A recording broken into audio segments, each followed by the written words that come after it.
John Beverly, the Candyman, the businessman with a conscience, on LICMC.net radio every Saturday at 3 p.m.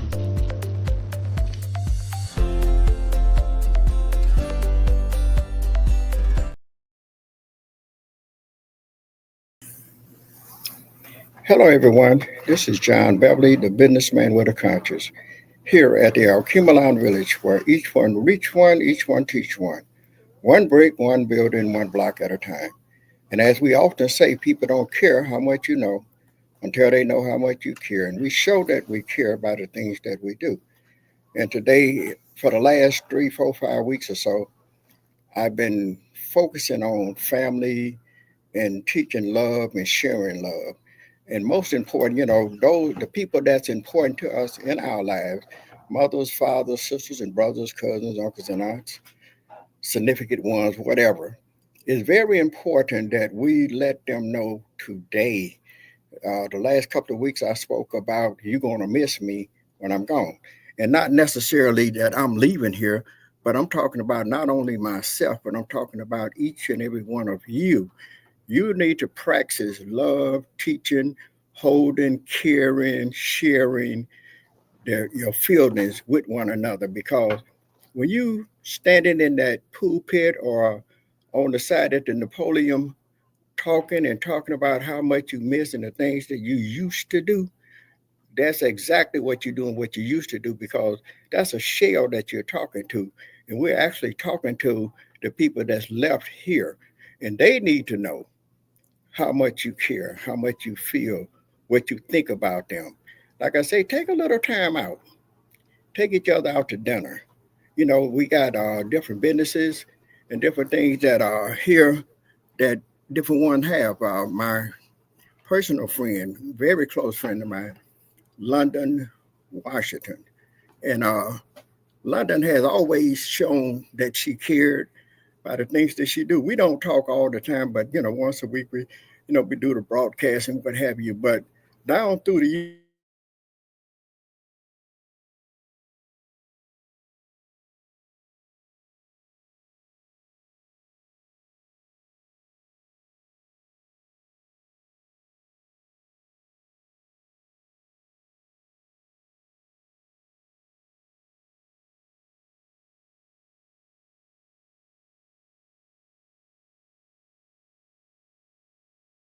because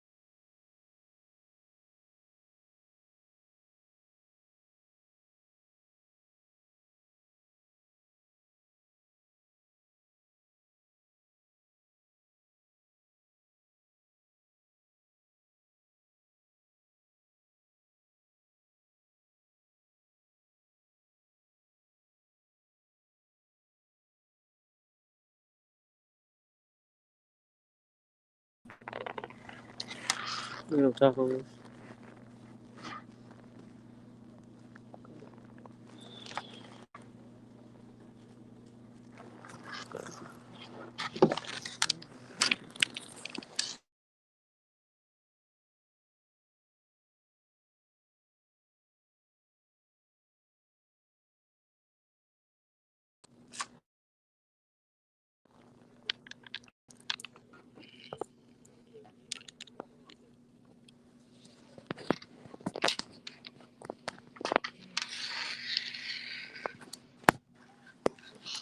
Okay, sorry for the inconvenience, but as I was saying, London and I, we have the utmost respect for each other, her children, her daughters, her sons.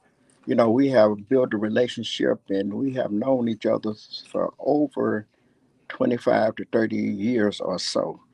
And during that time, we often would talk to each other, even when we're not doing a show, and, just let each other know that we appreciate one another.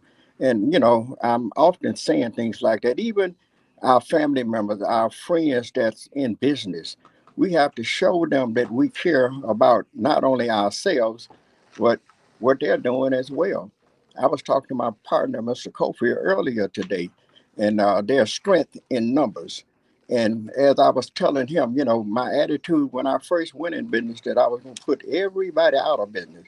Unfortunately, I didn't know any better. But during that period of time and over the years, I learned better. I learned that we need each other.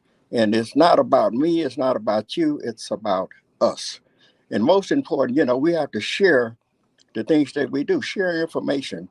Because if I was the only person in business, over here on Hopper, what if I'd have put everybody out? The only time somebody would come over here is when they would come to get something from me.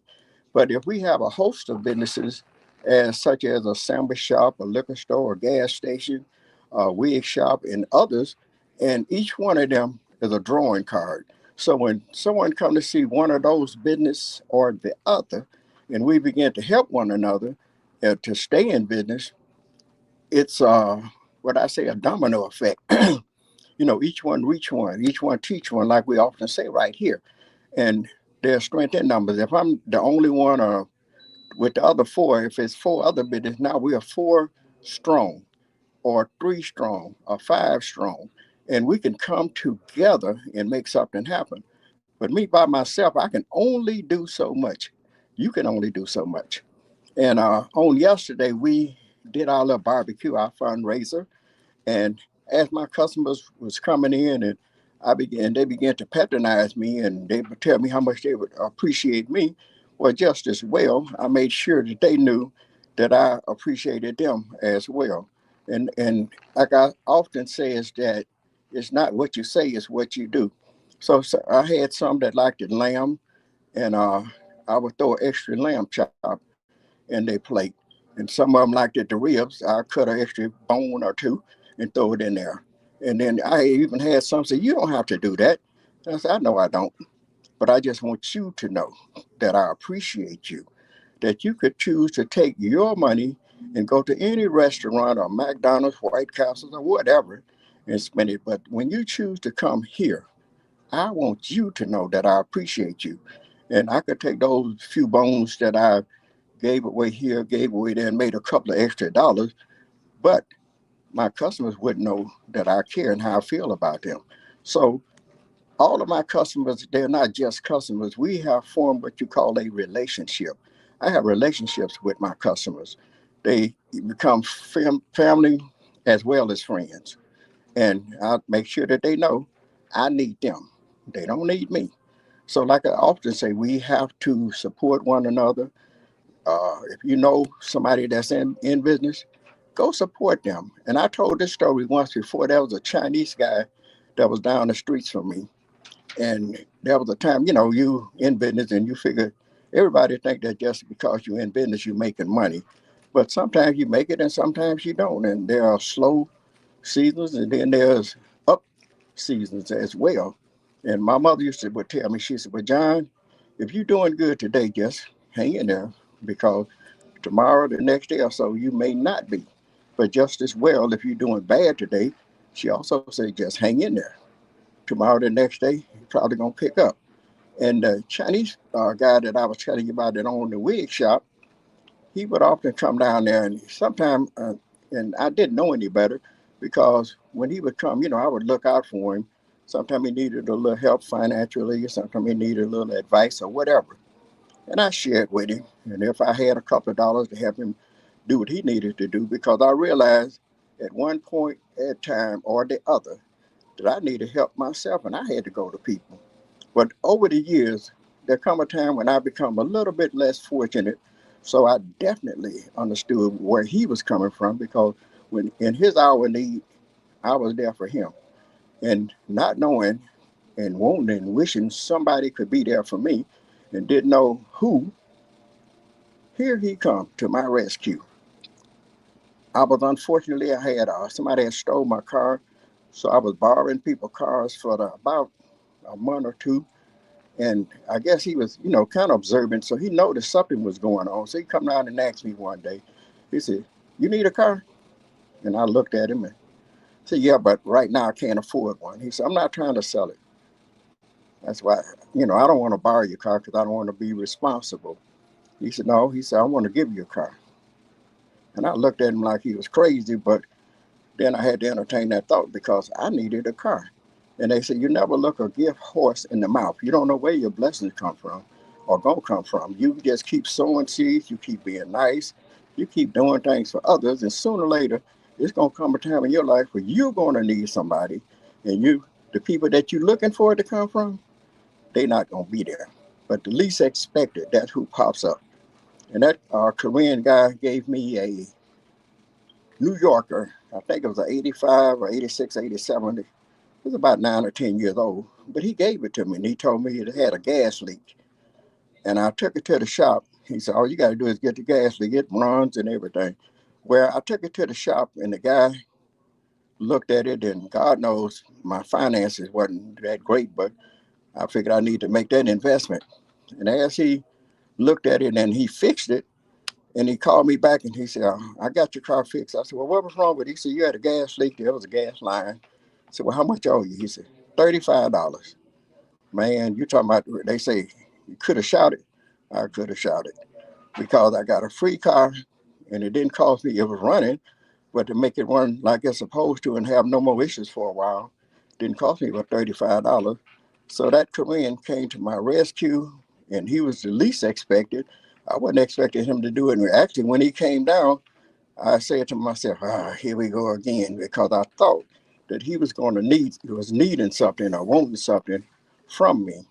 But actually, he was coming to be a blessing to me. And he was. So I'm just saying that we have to be careful how we treat people, what we do to people, how we deal with them. And like I say, most important, try to build a relationship with your neighbors. I got a neighbor, Cliff, and we have been neighbors for the last 6, 7 years or so. And a couple of times it snowed, and I dreaded going out there. And by the time I got my clothes on and got ready to go out to shovel the snow, he had blowed my snow, the driveway, the walkway, and everything. And I said, "Wow, that was nice of him." So the next time I said I was going to return the favor, but before I can get up that time, he had did it again.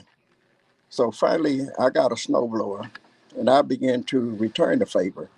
So, like I say, you have to be careful how you treat people. You don't never know who's going to be there or when they're going to be there because I've gotten up in the age now. I can't be doing all that kind of stuff. And sometimes my wife tell me, "Say you kind of getting to walking like your daddy." My daddy was 90 years old, so that's after I do my little barbecuing.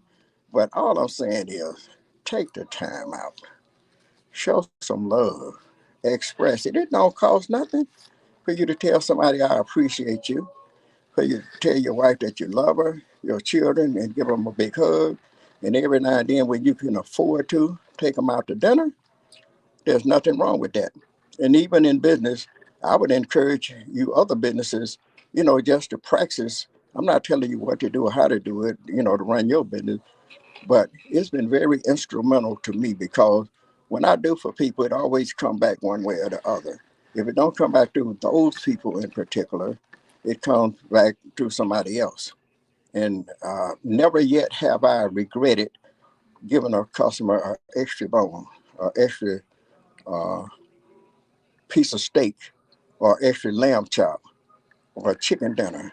I've had guys that walking up and down the street.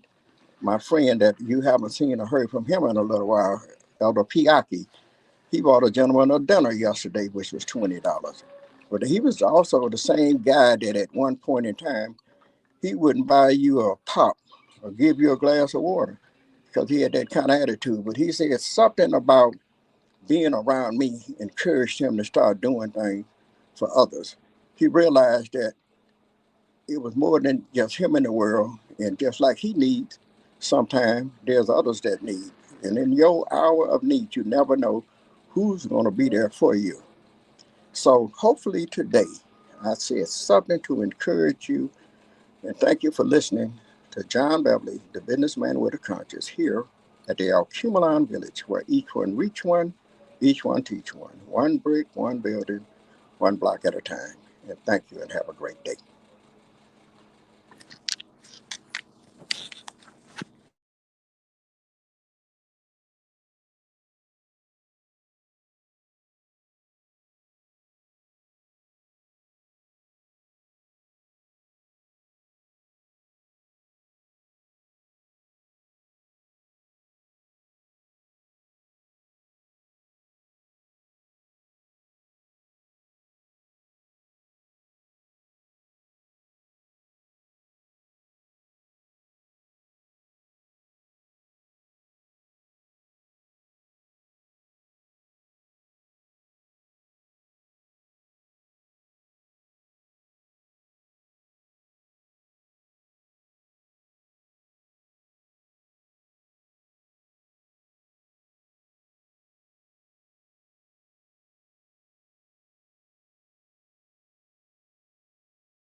Uh, we hadn't really talked since the last one.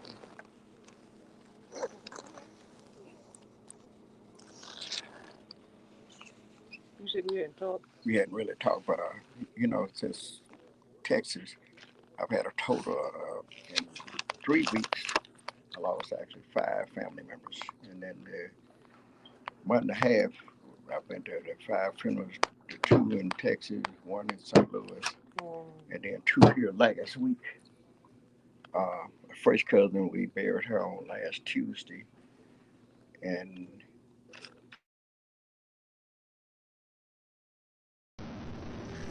John Beverly, the Candyman, the businessman with a conscience, on licmc.net radio every Saturday at 3 p.m.